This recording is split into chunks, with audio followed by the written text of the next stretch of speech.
Well, greetings, all you faithful, you seekers of greater light and truth, you cosmic do-gooders, you karmakazis on the right path of justice, truth, and the American way. We are the Violet Flame Triad of the molecular order. And this evening we have Miss Cindy from Australia, Brother Ed from Fruitland, Ken Young from the Philippines, and his beautiful wife, Manny, who I think is also from the Philippines. hmm So we're just kind of catching up on what we've had happen this week. And I was pleased to announce that I have completed my first book, which now is my second book, The Gathering of Lights. It's been reformatted, re-edited, not no, it's kept its dedication, but it's ready to go on Amazon, probably be there in the next week. Happy about that. And anybody else have anything newsworthy to report? Any successes, wins, revelations, Well, inspiration? I saw you the other night George and Lambert's full moon meeting. Yeah, yeah. She's really an astute woman. She's quite versed. It would be better if there was more interaction with her. Well, she has classes. You can sign up. They meet there, you know, online. I used to attend in person for a number of years to her classes, but she has Zoom classes every week. Oh yeah, what she's studying now. Well, I'm not sure what it is. There's a bunch of things that she teaches, Yeah. but if anybody wants to find out, I can hook you up. No, I like hanging out with her. I remembered that the class was Tuesday at 6 o'clock our time, or 8 o'clock our time. 8 o'clock, well, whenever it was. I It's seven decided I'd, o'clock California, 8 o'clock here. yeah, I decided I'd show up, so I did, and yeah, she's really does a great meditation. Didn't get too much into the astrological uh aspect of Hercules, like maybe she's not doing that, I don't know. Well, she's not an astrologer, but she does mention things about the stars and the signs and the Hercules and about anything you can think of. She seems pretty versed in Alice Bailey. Speaking of Alice Bailey, anybody remember what our assignment was for this week? Yep, I read them. Did you read them, Cindy? Yep. Do you remember what the third one is? Well, I remember what the eighth one is, but Oh, yeah, the there, Agnosarians. The Agnosarians respond to sound. The waters ebb and flow. Let the there, magician set his feet upon the proper path. The midway spot, which is neither wet nor dry, must provide the standing place whereon his feet are set. When water, land, and air meet, there is the place for magic to be wrought. Did I get that that's right? you Pretty got close. it right. You got it. Yeah, I like them all. They're very obtuse, but if you say them, repeat them. I used to memorize them and say them every day in the shower. That would be my best place where I was under the rain cloud of knowable things in the shower. Ha ha. Anyway, So, you if you contemplate these rules, you really get some deep impressions about the meaning, the deeper meaning. yeah, it does make you think just reading through them, and so I wound up going down to Rule 8, and I didn't read it all again. I think Cindy, did you read all that? At Yeah, Rule oh 8, yeah, I I got read so that. much. It's probably the shortest rule. I don't know, but maybe one of the most important for us right now. I read that whole document that you sent me, Ken. It was Thank you so much for that. That Yeah, really, yeah, it's easy for me to copy and paste it because I have the program. What was the document? Did I get it? Oh, well, I I can. think, It's just Rule 8. I just copied Rule 8 from Rule 8. DK's book. Yeah. Yeah, the, it's only 22 pages. It's not a very big rule, but it seems really. I think it may be for us. Might very well be the most important rule. Well, I think they're all important. I like the first one. The solar angel collects himself, scatters not his force, but in meditation deep communicates with his reflection. So that indicates that our soul is as willing to communicate with us as we should be eager to communicate with our soul, our angel. Our solar angel collects himself, scatters not his force, and meditates. So if we as the shadow respond, when the shadow hath responded in meditation deep, the work proceedeth. The lower light is thrown upward, the greater light illuminates the three, and the work of the fourth proceedeth. And then the energy circulates. Then it goes on. I could do most of them. But the indication is that we, I think it's the soul is more prepared and eager to communicate with us. We live in the miasmas of and the dramas of the world, and it's hard for most people to find peace, calm, quiet places for introspection. Yeah, it's getting crazier every day. And yeah, and then you have to hold your mind steady. Hold your mind steady in the light. You can't just do it infrequently. You actually have to hold it there for a while until contact is made. So, and that's the role of the hierarchy with humanity. Uh, humanity has to solve its own problems, and when enough enlightened people invoke the direction of the hierarchy, then the hierarchy is standing, like it says, standing ready with massed intent to respond and to the evocation of humanity. I don't know what they're waiting for. We've been here ready, standing ready for some time. I wish they'd get off their doggone high horse and make intercession. Don't you, Cindy?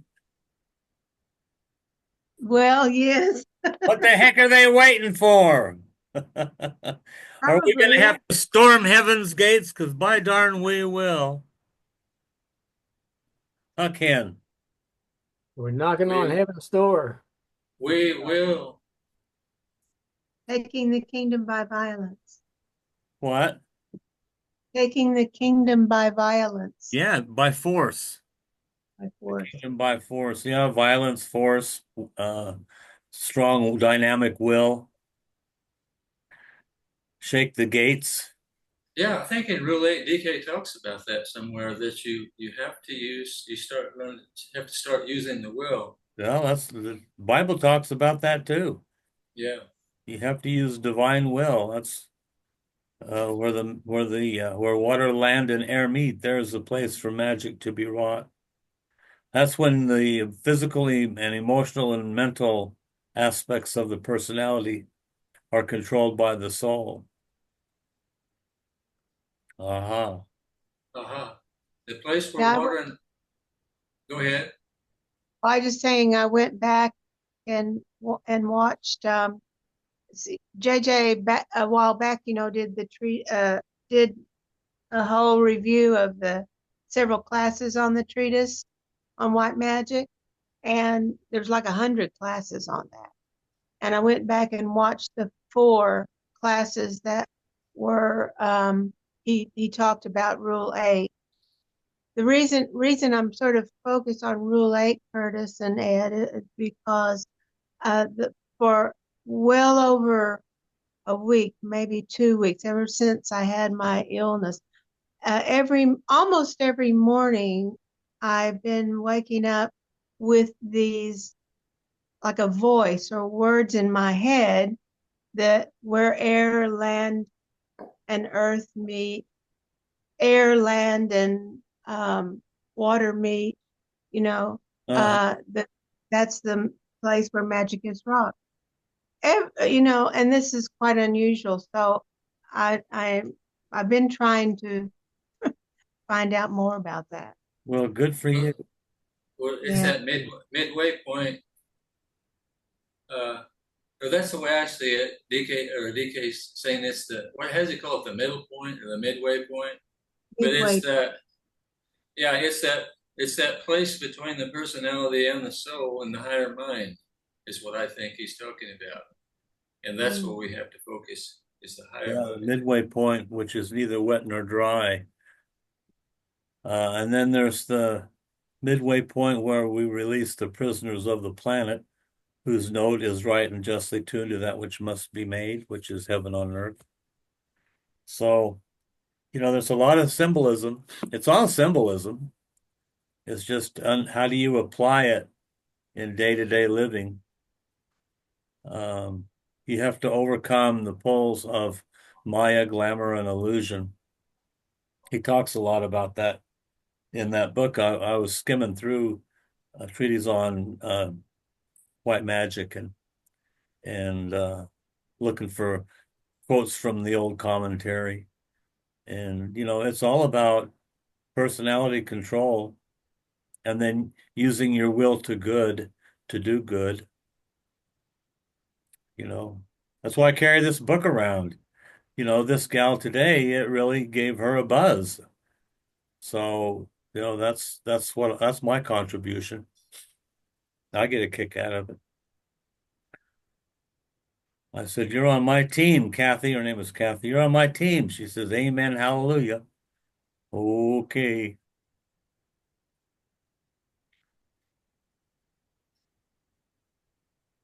Well, we're on page. Anybody else have anything else to say about the Agnosarians? Who are the Agnosarians? The fire gods. Agni is fire.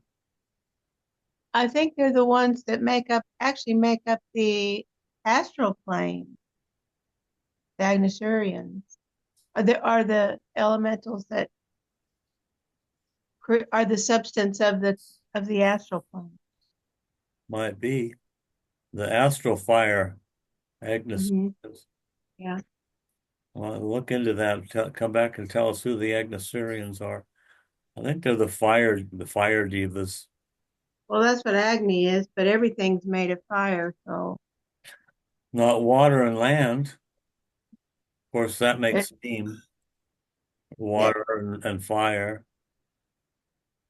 Well, yeah, there's an electrical fire in all the elements, all the atoms. So yeah, What's it say in the Bible? The Lord God is a consuming fire. yeah, my God is a consuming fire. Yeah, and he was a burning bush for Moses. Yeah, So if he's a fire, we're fire. yeah, yeah. We're in the fire like Shadrach, Meshach, and Abednego. They passed through the fire and not a hair of their head was singed. So, the cosmic fire, there are different kinds of fire. There's cosmic fire, there's uh electric Electric fire, fire by friction. Yeah. fire by friction, What's the other one? There's another one. Fire of solar, mine. Solar fire. solar. That's it. solar fire. Right. There's different levels of fire. Fire by friction, that's the world we live in. The material world is where we find fire by friction. The real fire. So we got Like a match, and that's fire by friction, friction. solar. That must be another representation of the Atma Buddhi Manas. Eknabuti Ramas. Okay. So this is on page 238 of Treatise on White Magic. It's uh, in Rule 8. It says that talking about the disciple. Um, so he buckles down to the work of making the astral body simply a reflector of the light, and by the quelling of desire through his subjugation of the Agnosurians, who constitute his astral body and are the living substance of the astral plane. There you have it, the living substance of the astral plane. So we call upon the Agnosurians, like the elementals and the divas, right, Ed? Well, that's one of the things that you do, and the elementals, the devas, they act upon the word. Right. Your words, get them and move them into motion.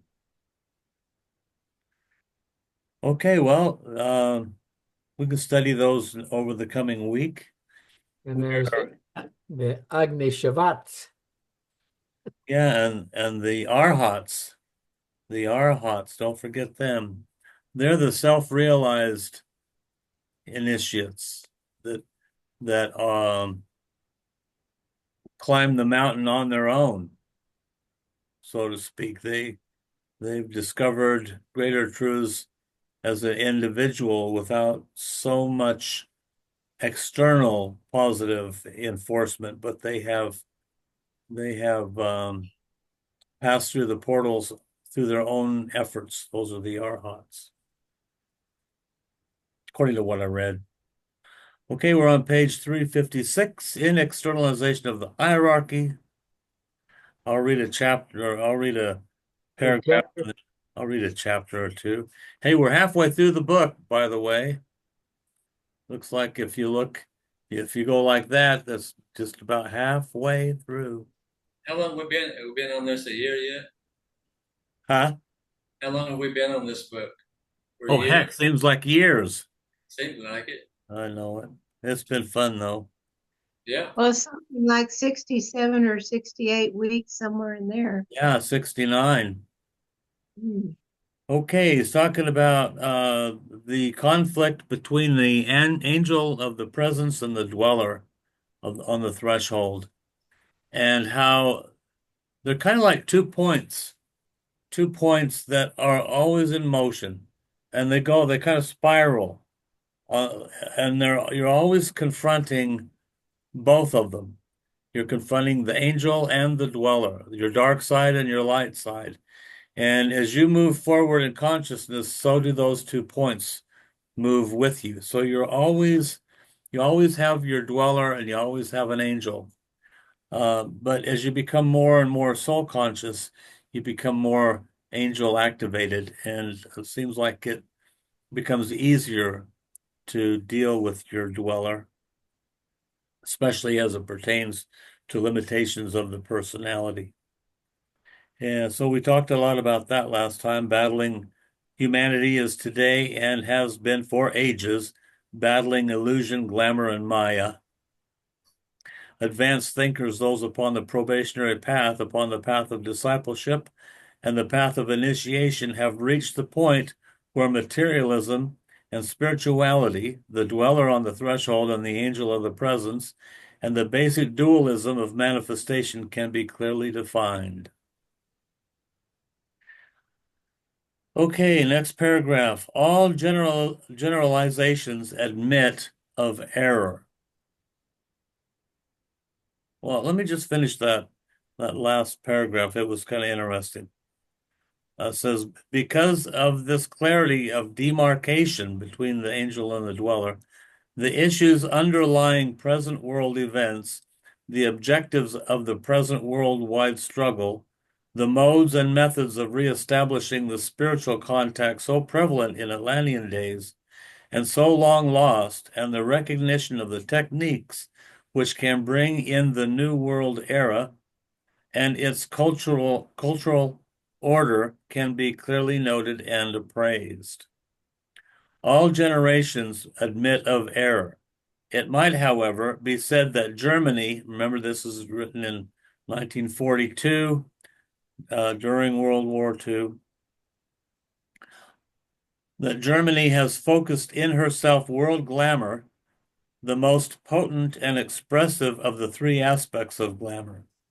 Japan is manifesting the force of Maya, the crudest form of material force. Italy, individualistic and mentally polarized, is the expression of world illusion. The United Nations, with all their faults, limitations, weaknesses, and nationalisms, are focusing the conflict between the dweller and the angel, and thus the three forms of glamour and the final form of the conflict between the spiritual ideal and its material opponent are appearing simultaneously. The United Nations are, however, gradually the most decisively throwing the weight of their effort and aspiration onto the side of the angel, thus restoring the lost balance and slowly producing on a planetary scale those attitudes and conditions which will eventually dispel illusion, dissipate glamour, and devitalize the prevalent Maya. Boy, say that backwards 3 times fast. This they are doing by the increased clear thinking of the general public. Boy, that can be debated. Of all the nations bound together to conquer the three Axis powers, by their growing ability to conceive ideas in terms of the whole, in terms of a desirable world order or federation, and their capacity to discriminate between the forces of light and the potency of evil or materialism. Okay. Who wants to read next? Cindy, you might as well. You got such a clear voice. The work being done by those who see the world stage as the arena for the conflict between the dweller on the threshold and the angel of the presence might be itemized as follows. 1. The producing of those world conditions in which the forces of light can overcome the forces of evil. This they do by the weight of their armed forces, plus their clear insight. The educating of humanity in the distinction between A, spirituality and materialism, pointing to the differing goals of the combatant forces. B, sharing and greed, outlining a future world wherein the four freedoms will be dominant, and all will have that which is needed for right living processes. Light and dark, C, demonstrating the difference between an illumined future of liberty and opportunity and the dark future of slavery. D, fellowship and separation, indicating a world order where racial hatreds, caste distinctions, and religious differences will form no barrier or to international understanding, and the Axis order of master races determined religious attitude and enslaved peoples. E, the whole and the part, pointing to the time which is approaching under the evolutionary urge of spirit, wherein the part or the point of life assumes its responsibility for the whole, and the whole exists for the good of the part. The dark aspect has been brought about by ages of glamour. The light is being emphasized and made clear by the world aspirants and disciples, who by their attitudes, their actions, their writings, and their utterances are bringing the light into dark places.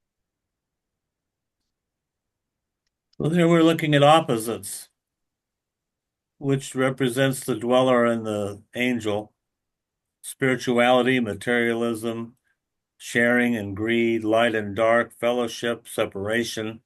I like the whole and the part. Pointing at a time approaching wherein the part or the point of life assumes its responsibility for the whole, and the whole exists for the good of the part. That'd be the purest form of communism, where everything is shared and everything is equal. The parts take care of the whole, all the parts create the whole.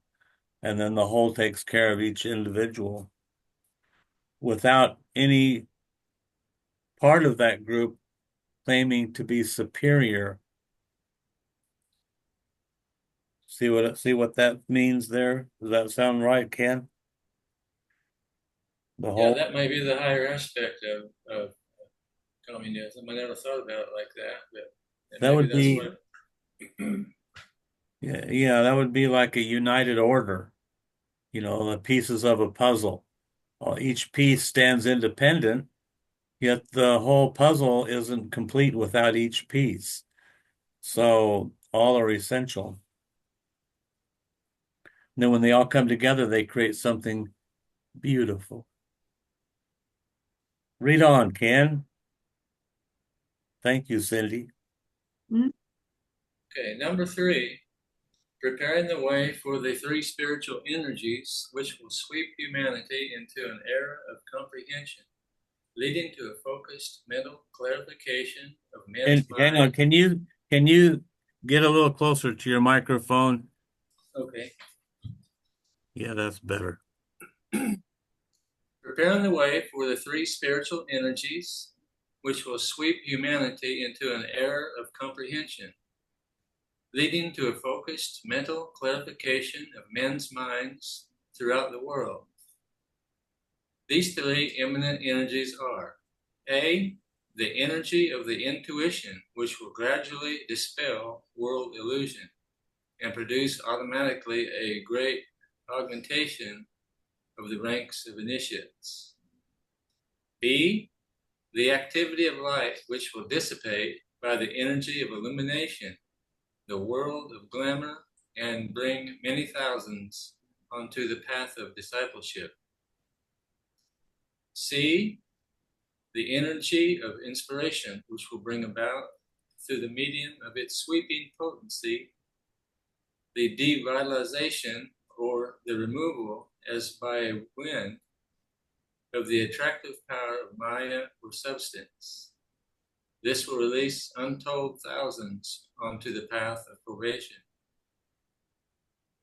Number 4, release new life into the planet through the medium of every possible agency. The first step towards this release is the proving that the power of materialism is broken by a complete defeat of the Axis powers, and secondly, by the ability of the United Nations to demonstrate, when this has been done, the potency of the spiritual values by their constructive undertakings to restore the world order and to lay those foundations which will guarantee a better and more spiritual way of life.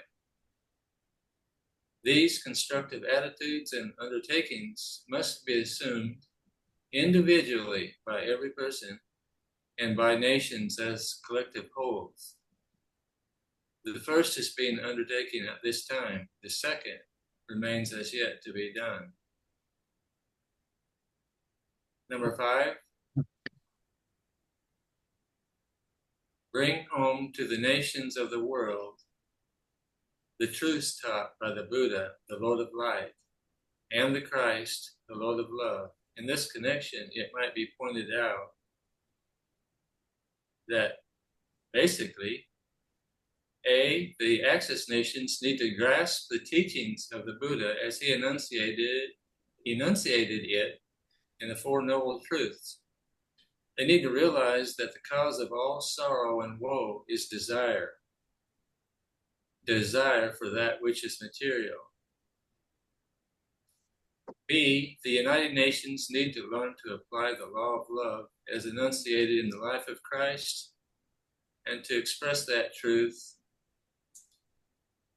no man liveth unto himself, and no nation either, and that the goal of all human effort is loving understanding, prompted by a program of love for the whole. Okay. The Four Noble Truths. What were they? We know about the four freedoms. What are the Four Noble Truths? I can't remember. Cindy, you know what they are. Well, they all have to do essentially with suffering and the problem that that desire is basically the reason why humanity suffers, and the alleviation of the dispelling of desire for material things is the answer to that. Well, I've been contemplating that myself, and I've come to the conclusion that all unhappiness stems around material things. You're unhappy because, you don't have the right car, the right house, enough money. Uh, so in your mind, happiness is produced by material things. Unhappiness is produced when your quest for material things goes awry. Um, and on the mental plane, of course, that's where you encounter either peace of mind or anguish of the mind. Um,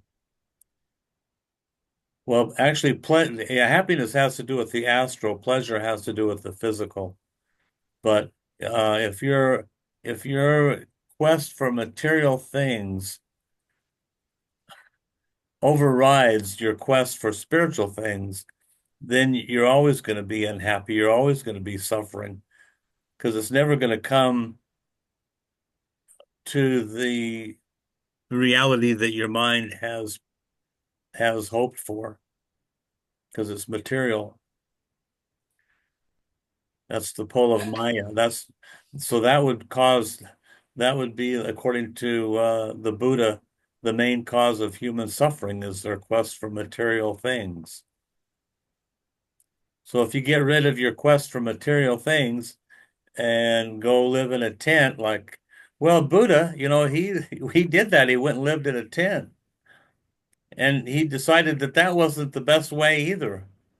He relinquished everything, and he found that, that was not very self-serving. And then he was born of a rich estate, and so he gave that up, went to the other extreme, and that's when he taught balance and the middle way was the way of the Buddha. Have some of everything you want, but don't immerse yourself in desire to have more than you need. And detachment. Be detached from your material possessions. It's okay to have them, but be detached. Yeah, it's okay to play in the fields of the Lord, but you're just at play. Your toys will be taken away. Nothing is permanent. So, yeah, Yeah, detachment, that's really you have to be able to walk away from everything that you possess. yeah, yeah. He taught the impermanence of everything. That was one of his. Permanence. Yeah, Something related to this that we're talking about, but DK is speaking about it in kind of a different way. It's in the Discipleship in the New Age, Volume 1, page 114. He makes this quote here. He says, "The activity of the heart center never demonstrates in connection with individuals. This is a basic fact. What devastates most disciples is the solar plexus ability, when purified and consecrated, to identify itself with individuals. The heart center cannot react except under group impetus, group happiness or unhappiness, and other group relations." Well, that's where you find joy. Joy is the quintessential resonation that exists between two souls. That's joy, And so that selfishness comes from the solar plexus, from the lower desire. right? But it's just for self. It's not for group. It's for self. On the other hand, we live in the material world. There's nothing wrong with acquisition of things. if they make you happy.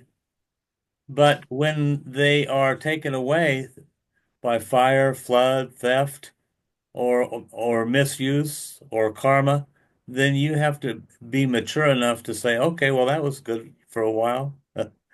I guess I'll go get a horse now that my car exploded and burned up and I can't have a car. I'll get a skateboard or a horse. So maturity is about dealing with life as it unfolds and not always in a pleasant, happy way. So what? Masters they're not attached to any of it. They play in it. They can produce a physical body at will, but they're not attached to it. I don't think, except for Ed. Ed's kind of attached to his body. He Well, I think that's more your style. you attached to your hair. Well, my hair is attached to my head, Well, that's an attachment. but I don't go around looking at it. Well, that's why I wear a hat. I don't have to. I don't have to wear a hat. Got nice hair. I don't need a hat. Take that just because Ken's got a hat. I always wear a hat every day, all day. I've just got used to it. Me too. Well, I wear a hat all summer, in my work, so that's how it is. And clothes. Well, I have more clothes than I need. I wish I could give half of them away, but You can. I could. I do. I give clothes away. And then I have a birthday and more come. I got 6 pair of socks last Sunday from Joe because he didn't make it to my birthday. And now, but I love them. They're fine. If you're going to be in the material world, you might as well enjoy it. Just don't be overly attached to it. Okay, where did we get to? Then Give four. the lives. All right. Well, I think Ed wants to read a little bit about the lives and teachings. Yeah. And I was listening to a recording where my spirit teacher was going over, referring to the book, The Life and Teachings of the Masters of the Far East. I I put it on a thumb drive and I plugged it into the USB on my car, and it plays while I'm driving. I was thinking of that very thing when it says the lives and teachings. I have those 5 volumes right up there on my bookcase. Interestingly, that was one of the first set of books that my Uncle Joe turned me on to that started expanding my mind away from the Mormon religion. He said, "Did you know that there are beings on the earth that know more than the prophet?" I said, "Oh gosh, you got to be joking, man." He said, "Yeah, it says so right in the DNC." And then he showed me where it said, "Holy men that ye know not of." I said, well, who are these holy men? I said, "Well, would you like to read a little bit about them?" I said, "I don't see why not. I think I'm ready." He said, "Good boy, Mr. Harwell." And he gave me volume 1 and then volume 2. And I shared them with my first wife, and she got a kick out of them too. So it was all about these masters of the Far East and things they could do that were above and beyond those traits of mortal men. Everybody here read those? I know, Ed, you have. Have you read them, Cindy? Yeah, Ken, I have. you have them, Cindy? Which ones Yeah. again? The life and teachings of the masters of the. Oh no, I've heard you and JJ talking about them a lot, but I haven't read them. Has anyone else had read Light on the Path? I've got it. Yes, I Yeah, I've read parts of it. I in the because the reason I read that is because DK brings it up in the Book of White Magic. He says to go and read the introduction to Light on the Path. Who wrote that? And well, apparently it was written by this Venetian master in the days of Atlantis, Huh. if I remember right. Is that right, Ed? I don't really know. I remember it was the Venetian master and Annie Besant and Ledbetter did a commentary on it, but their commentary was on what the Venetian master wrote. Hmm. Well, this was written by Baird T. Spalding. Let's see if there's a date. 1924. That's about the time the last century conclave took place. But it's by Baird T. Spalding, and an introduction to Master Emil, visit to the Temple of Silence, astral projection, walking on water, visit to the Healing Temple, new light on the teachings of Jesus, the snowmen in the Himalayas. Anyway, I had it in hard copy, but I I lent out the first volume one and never got it back. So now I got these. That's what they look like. Does he talk about initiation in that book? Yeah, Well, yeah, because I remember a while back, we read this a while back when we were looking up 1925, the last conclave. And that's when the first great secret or whatever, and it was a secret of initiation. So now, this year, we have a new revelation supposed to come. yeah. I'm sure it'll have to do with group synergy, because that's really what Aquarian energy is about. And that's where the consciousness of humanity is risen to is, uh, what does it say? No man liveth unto himself. But now, we're all about the group, triads and such. So yeah, well, we'll be interesting to see how it all plays out. There will be quite a few people, I think, that will claim to be receiving revelation from Joel Kuhl. Some already are on Facebook. They're showing up, but they don't have anything new to say. See, they don't quote from the old commentary. They don't stimulate your soul like these books do. So, yeah, we've been warned to beware of false prophets. But, by their works you shall know them. All Well, right. I found out that my five copies of the Life and Teachings, I'm going to used bookstores and various towns that I went to. I'd always stop at a used bookstore, and sometimes I'd find one till I got all of them together. Yeah. Well, I had a friend that gave me probably two or three hundred spiritual volumes, and I've given away most of them. But that's where I got these from, a friend of mine, who I think has since passed over. Well, keep on reading, Ed. Let's see what else we got about the life and teachings. If the lives and teachings of these two great avatars can be comprehended and wrought out anew in the lives of men today, in the world of human affairs, in the realm of human thinking, and then the arena of daily living, the present world order, which is today largely disorder, can be so modified and changed that a new world and a new race of men can gradually come into being. Renunciation and the use of the sacrificial will should be the keynote for the interim period after the war, prior to the inauguration of the new age. Ooh, that's interesting. Renunciation, huh? Okay. Mhm.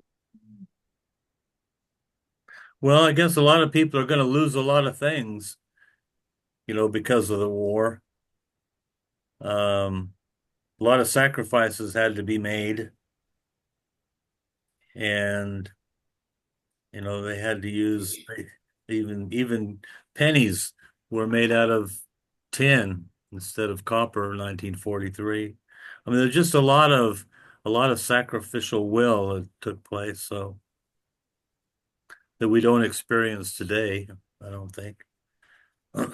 We're not at war. We're at war in the higher realms, maybe, but not on the material plane as much. Not in this country. The, the war is in the plane of mind. Hmm. Would that be sacrificing your little individual wants and desires to the good of the whole? That sacrificial will. Is Yeah, that what he's? a lot of people were drafted into the war. That was a sacrifice that families had to make, and a lot of them didn't come back. You Mm. know, there's, you study, you see how intense the war really was. I mean, it was a war that we could have, well, I don't think we could have lost it, but we didn't know that at the time. We were fighting tooth and nail against those three axes. Go ahead, Ed. Well, I mean, I just thinking, I don't know what renunciation people are thinking about today. I mean, we have people who are supposed to be running this country. They want to buy Greenland, and wants to take over Canada, wants to take over this and that and the other thing. I think we need statesmen. We don't need bullshit anymore. Yeah, statesman, that'd be good. Students need to remember that all manifestation and energy, excuse me, and all manifestation at every point of crisis and symbol are symbolized by the ancient symbol of the point within the circle, the focus of power within a sphere of influence or aura. So it is today with the entire problem of ending the world glamour and illusion, which fundamentally lie behind the present acute situation and the world catastrophe. The possibility of such a dispelling and a dispassion, dispassion, what is that word? Dissipation. Dissipation is definitely centered in two avatars, the Buddha and the Christ.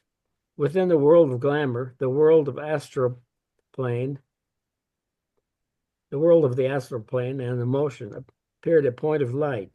The Lord of Light, the Buddha, undertook the focus in himself to illuminate, to, excuse me, my glasses aren't very good.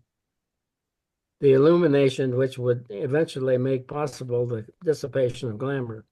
Within the world of illusion, the world of the mental plane, appeared the Christ, the Lord of love himself, who embodied in himself the power of the attractive will of God. He undertook to dispel illusion by drawing to himself, by the potency of love, the hearts of all men, and stated this determination in the words, "And I, if I be lifted up from the earth, will draw all men unto me." John 12:32. From the point they then will have reached the world of spiritual perception of truth and of divine ideas will stand revealed. The result will be the disappearing of illusion. Well, so we say as a group, that if we be lifted up as a group through one of the avatars, then we will draw people to us, and then this group will expand like a stone cut out of a mountain without hands that will fill the whole earth. The Buddha and the Christ were the chief initiators, but the buck doesn't stop there. It has to roll forth, and we have um, a responsibility to take this knowledge and precipitate it and promote it and express it however we can so that we can draw people to us and we can all be raised up together.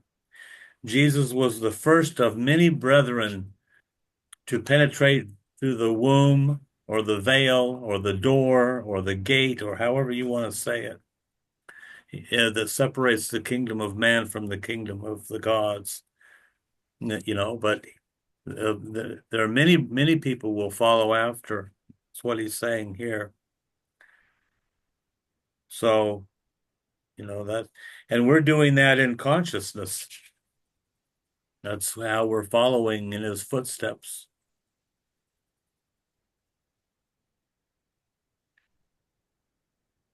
Okay, I'll read a paragraph. Ooh, it's a long one.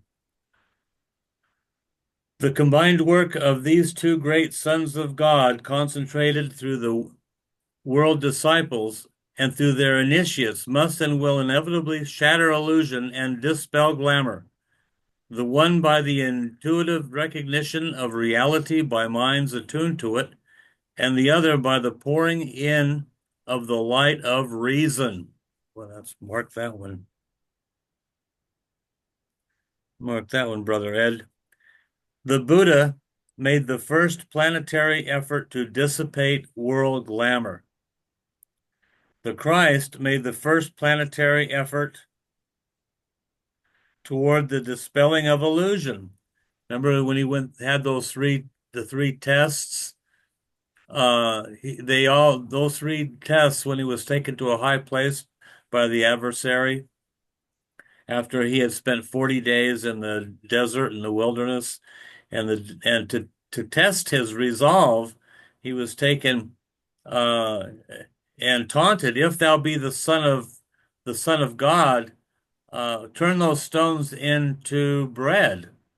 Okay, what test does that represent? That's an easy one.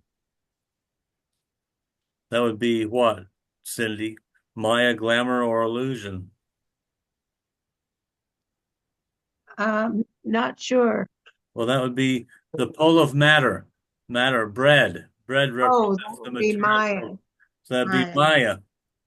Yeah. And then the second test, if thou be the Son of God, what was the second test? He was taken to a high place and he was told to cast down, uh, throw yourself down and heal yourself so that you can show to the world that you're really powerful and the Son of God. And what did that represent? Glamour or illusion? Probably glamour. Glamour. Hey, I'm better than you. I got more power than you.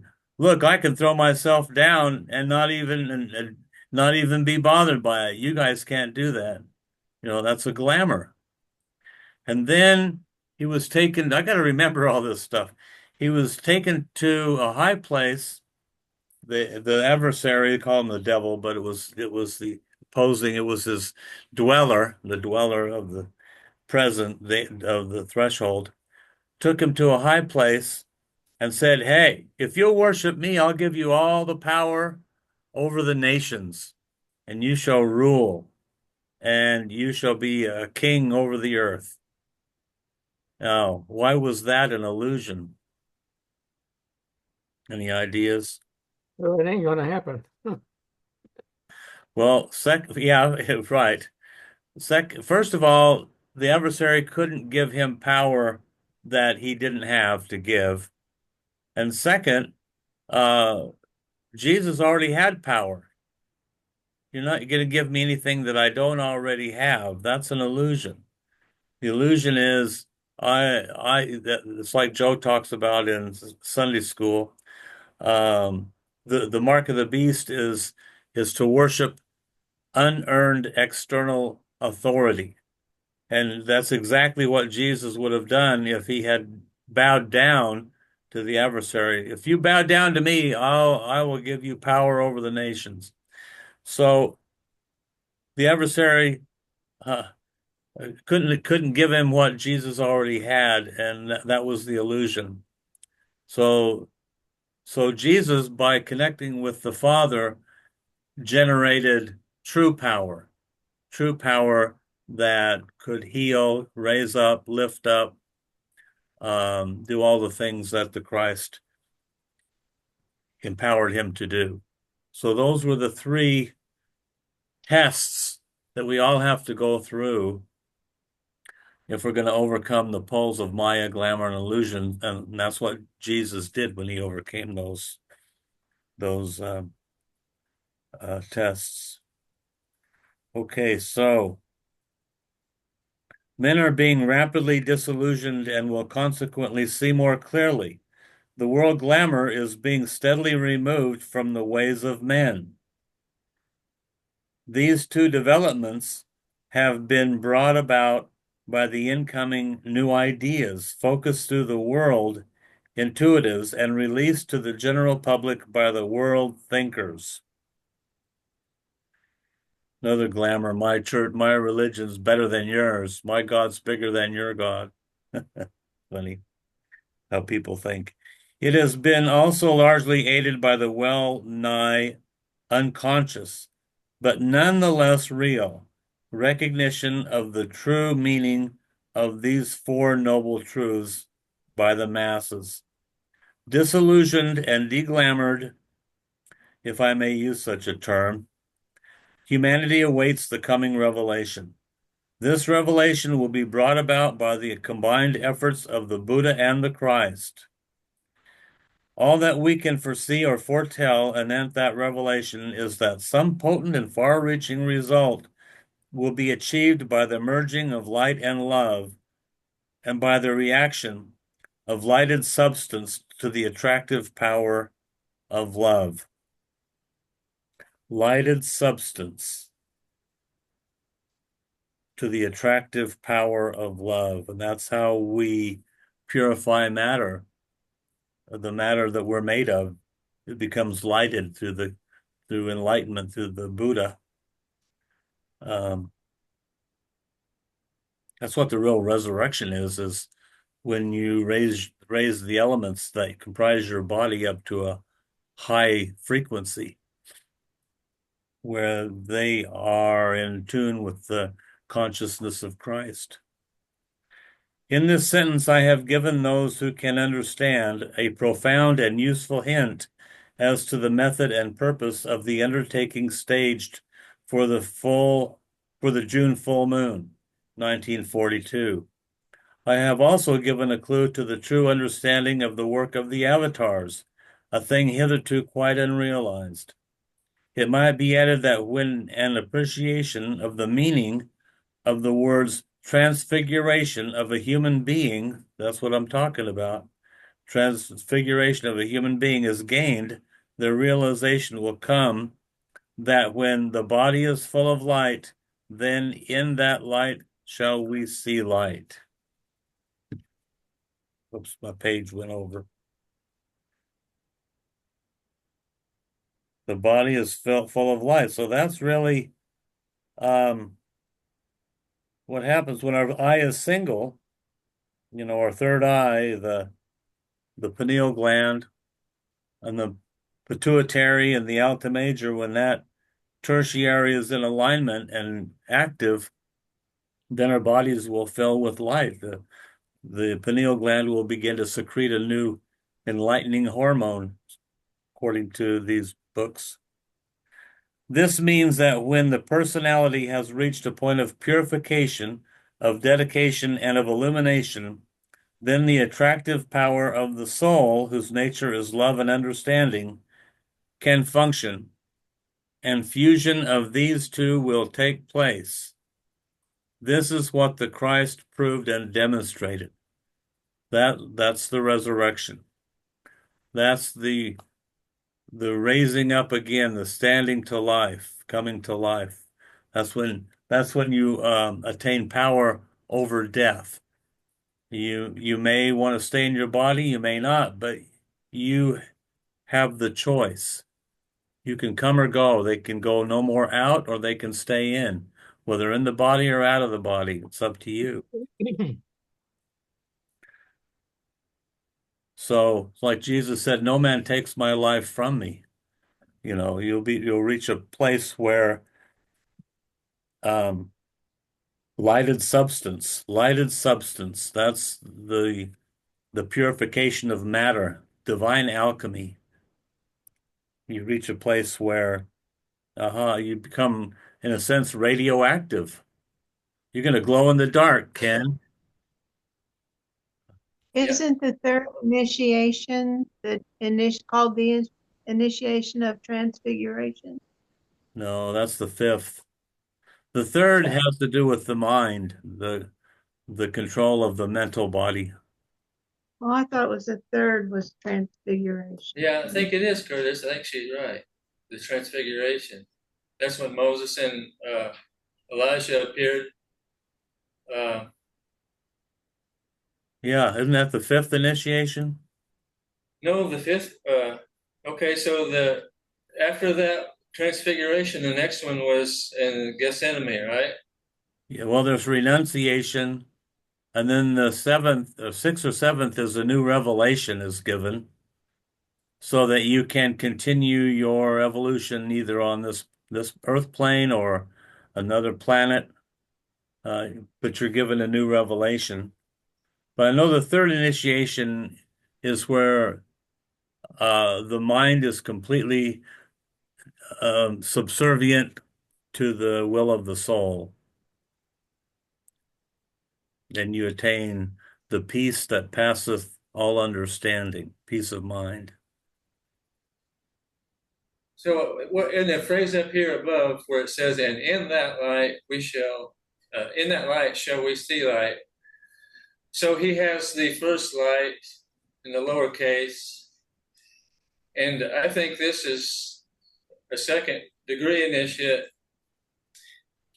He's seen the lesser light of the higher mind, and then when you reach that point in the higher mind, then that's where you see the light of Christ, the soul angel. Yeah, that would be so. And that'd be the third initiation. The third initiation is where you would see the light through the Yeah. higher mind, through the intuitive mind. But that's not where you attain the resurrection of life. I think that's the fourth initiation. We could study that a little bit over the week. Let's find out which revelation or which initiation. I'll go to initiation human and solar. So we'll study that's enough for this evening, but we can study the initiations, and next week we'll report on which initiation you go through where your body fills with light. And that's where on the Mount of Transfiguration, where Moses and Elijah appeared, and they were in bodies of light. And I think that's when Jesus attained his body of light. I think was that the fifth initiation or the fourth?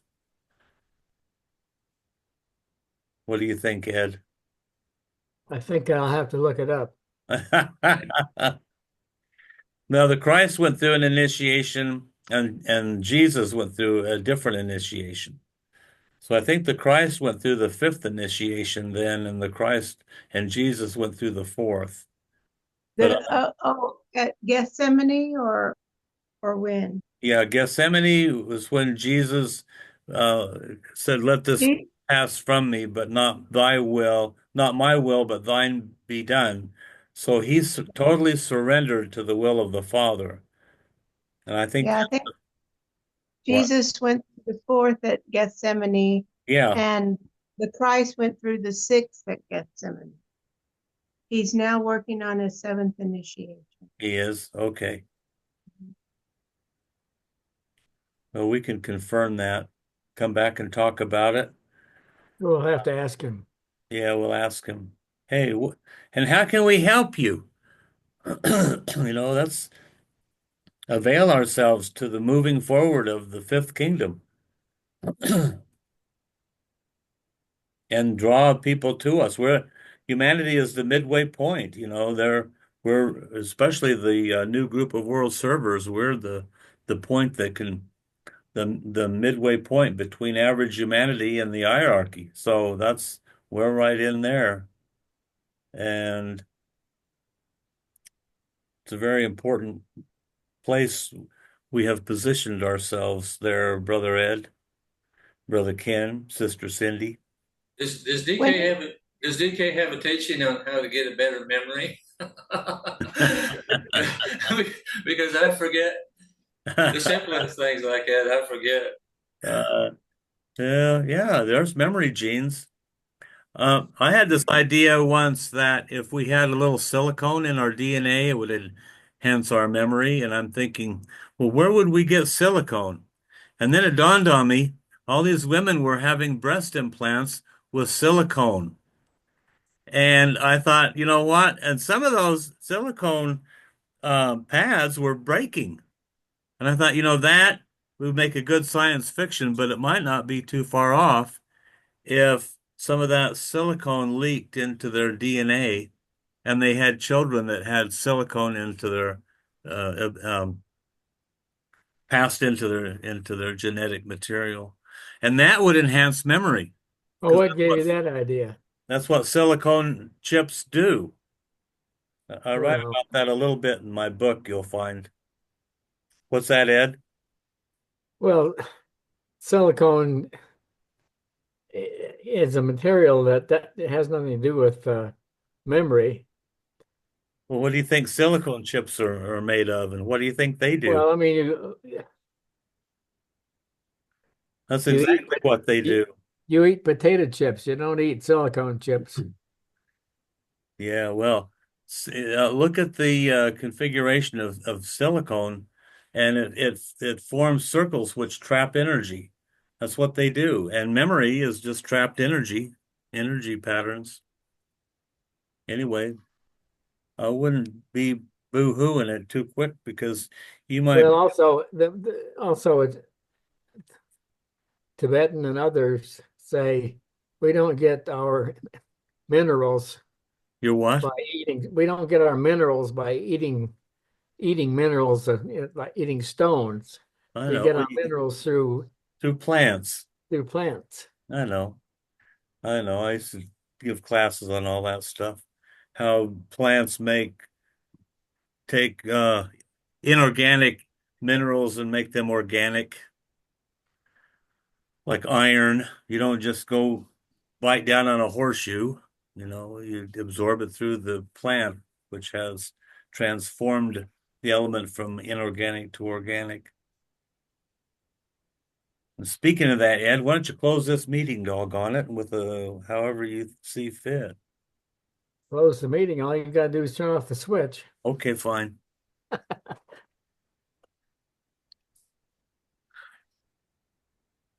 They can do some ohms. Well, I'll do the great invocation. How about that? Well, that'll be just dandy. You betcha. Oh.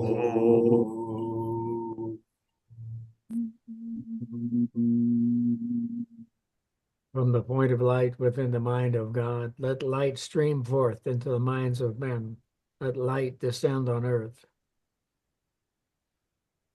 From the point of love within the heart of God, let love stream forth into the hearts of men. May Christ return to earth. From the center where the will of God is known, let purpose guide the little wills of men, a purpose which the masters know and serve. From the center which we call the race of man, let the plan of love and light work out. May it seal the door where evil dwells. Let light and love and power restore the plan on earth. Well Oh, said there, Brother Ed. Oh.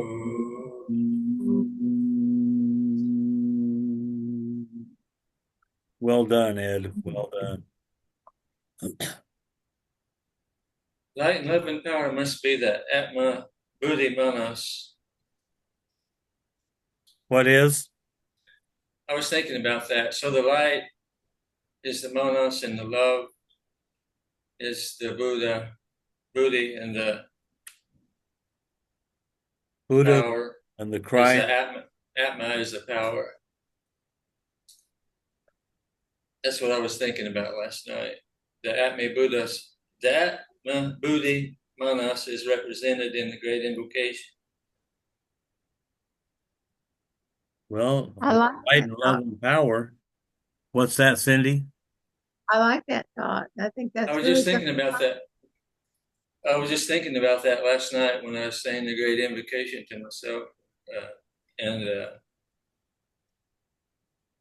it kind of made sense that that was another way of looking at it. The Atmic? No, the Atma is the power, and the Buddha is the Christ, the love, and the Manas, the higher Manas, is the light. Yeah. In that light, we shall see light. And Shambhala is the point of power. Yeah, supreme. Supreme, presided over by the Ancient of Days, God of this world. Too bright for us. You're so bright, your dad calls you son. Yep. Well, let's study on. This is good. We're getting someplace, I think. I feel that we're rising, don't you, Cindy? Oh, yeah. I love it. I love it. Yeah, I love it. Can't get enough of it. All right. Love you guys. love you Love you guys. too. See you later. Later. Happy Bye. Valentine's Day, Cindy. Happy Valentine's. And Thank y'all. Manny, happy Valentine's Day. Love, Hey, love, love. Ed, happy Valentine's Day.